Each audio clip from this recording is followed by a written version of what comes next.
Ayan, okay guys. So, for today's video naman guys, ito naman yung ayusin natin. Ayan kung makikita nyo, yung wiper, hindi yan totally nakababa. Ayan guys, napakalaking gap. So, hindi rin yan totally na nagwa-wipe sa buong windshield. So, ayan, ayusin natin yan guys. Ayan, kung makikita nyo, pagka ginalaw natin yan guys, so ayan gumagalaw pa. Yan. So, hindi yan totally bumababa hanggang dito. Ayan, supposed to be ganyan yan eh. Okay? And supposed to be pag nag-wipe siya all the way. Papakita ko sa inyo kung paano siya mag-wipe ha.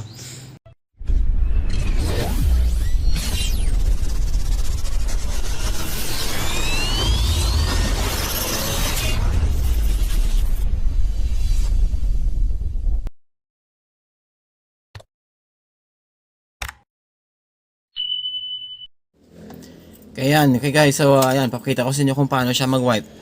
Hindi yan totally na naka-wipe ano. So on lang natin, then ayan guys, ayun.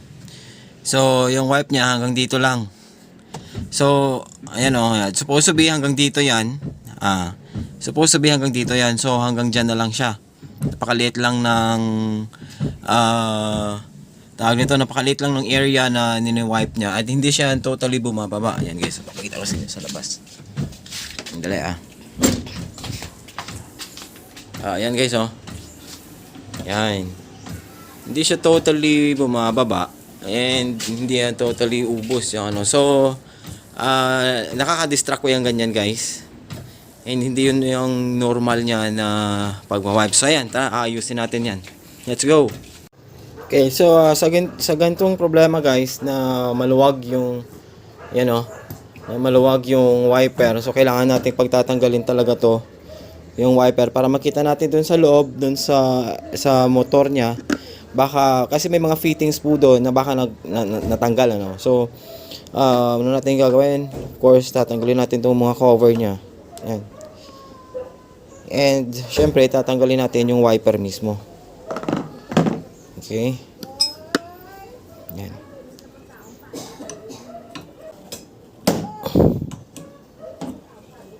Okay.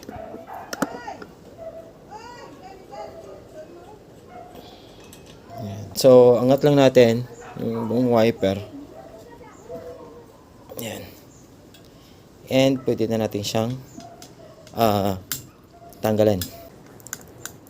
Yan.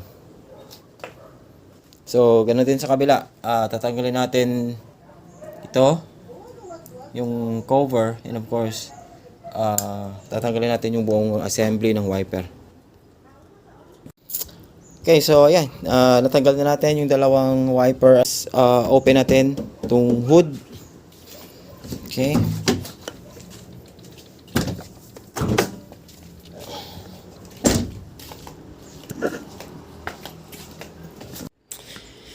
Yan guys, so na-open na natin yung hood.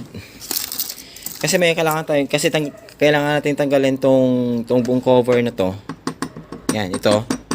Kailangan natin kasing tanggalin yung buong cover na yan para ma-access natin yung motor doon sa loob. So may mga screw yata na kailangan magtanggalin dito. Ayan. Para matanggal lang natin itong buong cover niya. Okay? So, dali, tanggalin natin.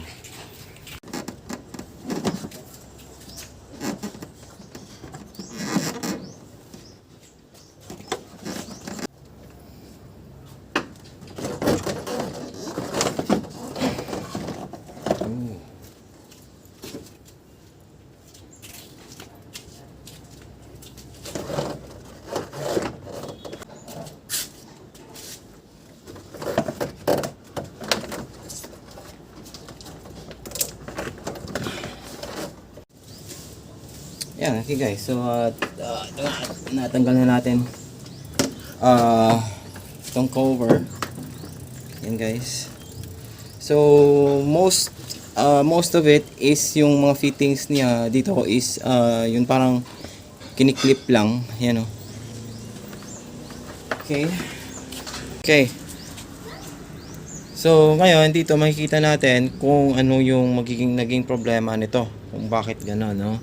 Hindi kasi dapat ganun eh. So dito sandali. Ito kasi may mga joints kasi yan. Yan. So, mukhang dito yata. Ayan o. Yan, ito loose. Yan. Supposed to be hindi po ito loose. Yan, ito. Loose po siya. So, ito yung reason kung bakit po siya. Ayan o. Sandali. Ayan. Ito. So, may fittings kasi dito. And supposed to be naka-fit po to. Hindi po siya dapat loose. So, ayan o. So kaya siya hindi totally na nagwa-wipe, no, or tawag dito. Ayun guys, oh. Yan, so ganyan kalaki yung play. Ayan, oh. Yan. So which is hindi dapat ganyan. Hindi po siya dapat ganyan. Dapat po naka-fit kasi meron siyang parang plastic na fitting diyan na naka-fix dapat. So yan, yung ayusin natin. Both sides dito mukhang okay. Dito sa kabila, ayan o. Dito mukhang okay, pero yung isa doon, ayan o. Kasi parang nilagyan na to ng nilagyan na to ng parang tawag dito, yung parang epoxy para mag-fit lang siya. Yan. So, tingnan natin. Tatanggalin natin to. Ito. And titignan natin kung ano magagawa natin. Okay? And okay, so yung nangyari pala dito guys, ito nga, kung makikita nyo, ayan o, natanggal to sa pagkaka-fit niyan dyan, which is supposed to be na meron siyang parang plastic na ganito, yung parang fitting. So yung position ng plastic na ganyan dapat, ayan, dapat nakalock siya dito, and of course dapat naka-insert dyan sa parang bilog na to. So yung nangyari is natanggal to, ito yung fitting niya, ayan o. And sa nakita ko, nilagyan na to ng tawag nito, steel epoxy para lang mag-fit siya dito. Yan, para ma-hold niya ito. And supposed to be yan, diyan siya dapat naka-lock. So nangyari is natanggal tong steel epoxy. So kaya siya, yan oh. So kaya siya nagkalas. So yan yung reason kung bakit siya malaki yung play, ayan oh. Yan, so yung play niya ganyan. So kaya siya, ayan, kung makikita nyo, yan yung play niya kanina. At saka kung bakit hindi niya totally nawa-wipe, ubos yung buong windshield. Yan. At saka kung bakit siya totally hindi bumababa. So yung gagawin natin dito, kasi nga ito nilagyan na lang ng epoxy, so siguro tatanggalin ko rin tong epoxy. Wala rin kasi ako mapagkunan nito.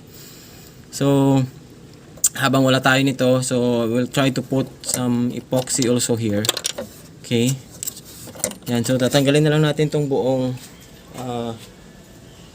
buo. Sandali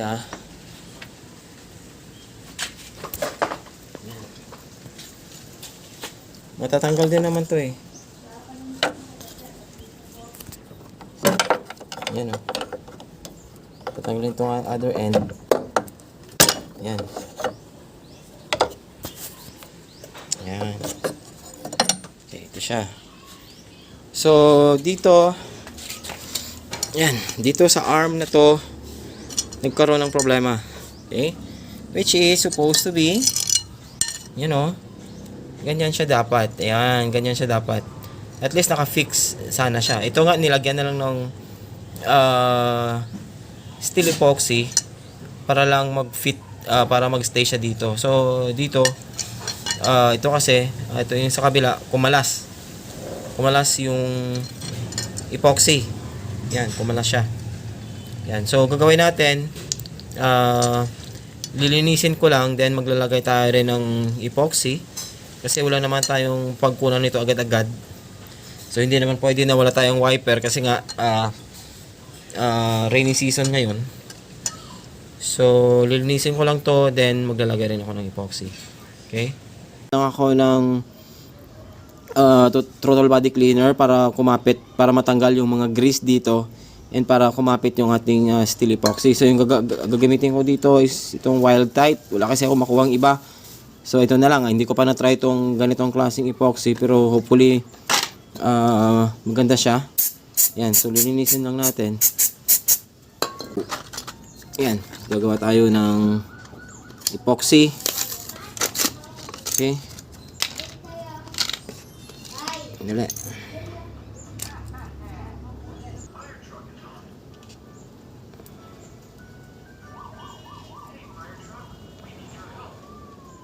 Yan. So, dapat sindami. Kung gaano karami yung hardener, ganoon din kadami yung adhesive. Okay? Ito. So, okay, ganito karami, supposed to be okay na siya. Yan, so i-mix lang natin ng maigi. And of course, i-apply natin. Okay? So, meron lang tayong 5 minutes para mag-set. So, kailangan medyo double time yung... Okay. So, dito ako lalagay ng steel epoxy. Ayan. Okay. Kang hindi enough tong nagawa ko. Dali Okay. Ayan, okay guys. So, ito nga 5 minutes. So, medyo tuyo na siya. Pero of course, hindi pa to yung totally na talagang tuyo na siya. So, pwede na nating isole o pwede nating ibalik. Kasi nga, hindi naman to na mapipwersa. Kasi nga, snap mo lang din naman ito. So, pinifit or in-snap lang naman dyan sa parang bola na yan. Ayan. And of course, hahayaan natin ng buong gabi. Hindi naman natin gagamitin yung sasakyan. So, para hindi po mapwersa itong ating epoxy, ano. So, pero pwede na nating ibalik kasi nga snap on lang din naman ito. Okay.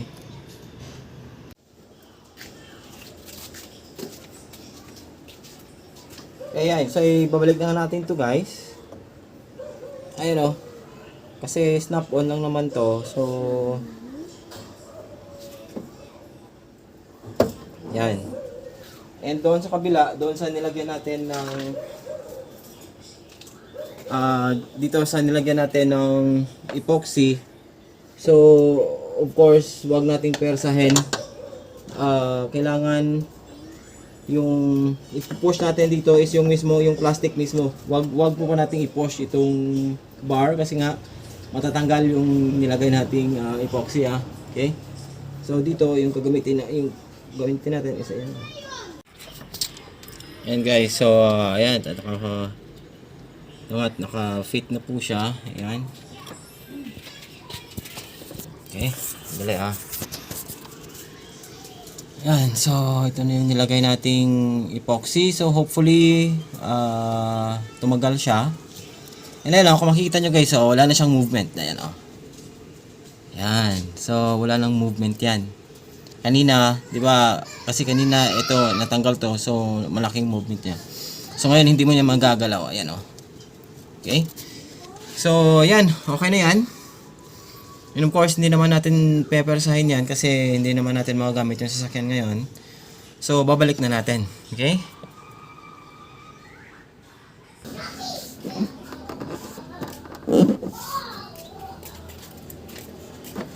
Sige na, be. Okay, so yan, nabalik na natin itong cover niya. And of course, babalik din natin yung kanyang wiper.